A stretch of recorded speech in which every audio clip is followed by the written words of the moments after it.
Welcome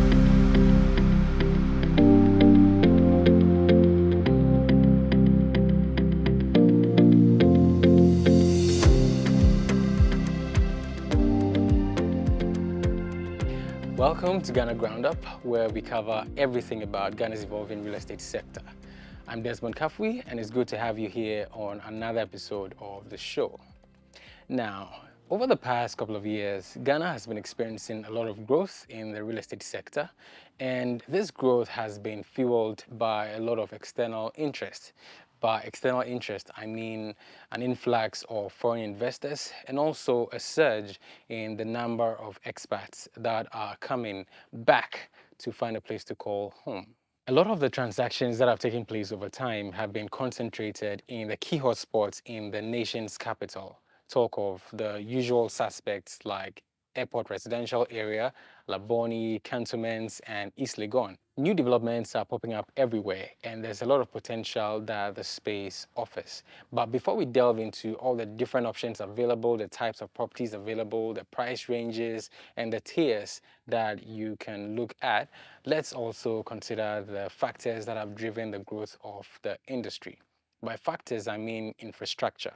Infrastructure serves as the backbone of any thriving economy with focus on real estate. Good infrastructure gives good value to your properties and also increases the demand for them. We'll be delving into different types of infrastructure and exploring the pivotal roles each of them plays in the real estate sector. From good roads to reliable utilities, good infrastructure helps to define the value of properties both in the short term and the long term, and also increases the demand for viable options.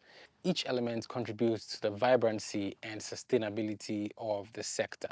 Let's delve into some key infrastructure that has helped in driving the growth in Ghana's real estate sector over the recent years. Let's talk about roads. Now, roads connect everyone and everything. Without roads, accessibility becomes almost non-existent. I'm on location in East Legon Hills in a very beautiful gated community. And I remember a couple of years back, I came here and it was a bit of a hard sell trying to get people to peg their tent here, primarily because the roads were not good and because of the distance away from hotspots like East Legon and Ajiri Ngano. It was quite a challenge getting people to consider this place as a viable option. But then with the roads having been done and with more roads being done in the area, a lot of development has taken place. A lot of projects have sprung up around this gated community, and a lot more people are considering East Legon Hills as a viable spot to make their homes. Good roads have opened up a lot of areas for development, and over time, formerly inaccessible locations are now becoming desirable locations for people looking for a place to make their home, whether property developers, whether people looking to build their own projects, or just general interest in investing in the real estate sector. The story is true for other locations on the outskirts of the city like Kaswa and Pram Pram that are also seeing an uptick in growth and development. Any location with good road access becomes very attractive both to people looking to put up residential properties and also commercial properties. Imagine you live in a place where you have a good road network and easy access to work, to school, to the hospital, and to other public places of interest to you. Definitely, you will choose that over any other location that even offers a lower price, but then almost inaccessible. Efficient transportation networks creates a dynamic environment both for residential and commercial properties. Wherever a road leads, development is likely to follow. It's almost a constant. All in all, I believe we can all agree that good roads have contributed tremendously to the growth of the sector. Let's consider another infrastructure that defines a good location: utilities. Now, for a location to be considered livable and valuable, you need some basic utilities and amenities sorted out. By that, I mean you need your water sorted out, you need your electricity sorted out, and also you need to have good sanitation or waste disposal. Imagine living in a place where the tap hardly runs, or let's say your electricity supply is very erratic. On, off, on, off. You definitely will not enjoy your stay. Regardless of how opulent your property is, without basic amenities like water and electricity supply, you are highly likely not to enjoy your property. And you definitely want to peg your tent in a place where all these things are catered for. And this brings to bear the offer of serviced plots. You may probably hear service plots quite often, and you may wonder what they're about. A service plot literally means it has water, electricity, and sanitation taken care of. So all you need to do is come, get a plot of land, and you can start developing without having to worry about how you're going to get connected to the grid, whether for water or for electricity. As you can see, these basic utilities are very essential for attracting developers, regardless of whether you're doing it for commercial purposes or you're doing it for personal merits. Let's talk about another key infrastructure, which is connectivity. We're in a digital age and we cannot do without being connected, whether via our cell phones or whether by internet. Some way, somehow, we need to be connected regardless of where we find ourselves. In the digital age, I wish the issue of internet connectivity wasn't a big deal.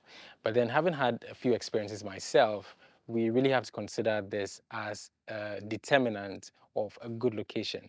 Let me tell you why. If you're in a place where you have a hard time with cell reception, you have a hard time with internet connectivity, there are likely to be a few challenges you will face. Now, with issues with cell reception, you are either highly likely to be out of coverage area, which you wouldn't want in this connected age that we're in, or it will be very difficult for you to establish some form of decent connection with those outside of your perimeter. Over the past couple of years, we had the issue of the pandemic where a lot of us had to work from home. With remote work came an increased demand for internet connectivity devices. In today's world, high-speed internet connectivity and good cell reception are no longer luxuries. They have become necessities. We've moved away from 2G, from 3.5G, and we're now in the era of 4G. And some countries are even ahead and in the era of 5G. And hopefully we get to catch up really, really quickly. Think of it this way. Whether you're working from home or you just need some form of entertainment for yourself and your family, you definitely need some form of good internet connection to be able to achieve this. Gone were the days when we were all glued to our TVs and we were all keen on satellite TV. Lately, you have more people and more families, I would say, tuning into the likes of Netflix, Hulu, Disney Plus, and all the other online channels to enjoy some form of entertainment. Over time, we have come to accept the internet as a core amenity in our homes. In all, it's just a matter of time before internet connectivity no longer counts as a deterrent or a problem, regardless of the location you are considering. Beyond the key infrastructure that we've covered so far, there are a few notable ones that we also need to keep in mind. Let's consider the issue of security. By this, it spans to cover both the police service and the fire service. You definitely want to have your peace of mind wherever you find yourself, and having a police station close by definitely will give you some sort of comfort that regardless of what happens, the police is just a call away. And when it comes to fire as well, you know that the fire tenders will be within your space or will be close by anytime you call on them. Beyond security, we can also look at the issue of public transportation. For a lot of locations that are still on the outskirts, the issue of transportation becomes a challenge when you don't have a vehicle of your own. A lot of people will have to rely on Troskis and Uber and Bolts and all that. I'm sure a few people have probably experienced the case where they hailed an Uber or they hailed a Bolt, and because of the location, the distance of the location, and the roads not being too good, I'm sure the ride wasn't very pleasant. And I don't think any of us want to have that as a daily occurrence. So there are some of these things that we have to really consider when we're looking for a place to call our settlement. Now, beyond public transportation, we also need to cover healthcare. It is really, really crucial that wherever you are, a healthcare center is in close proximity.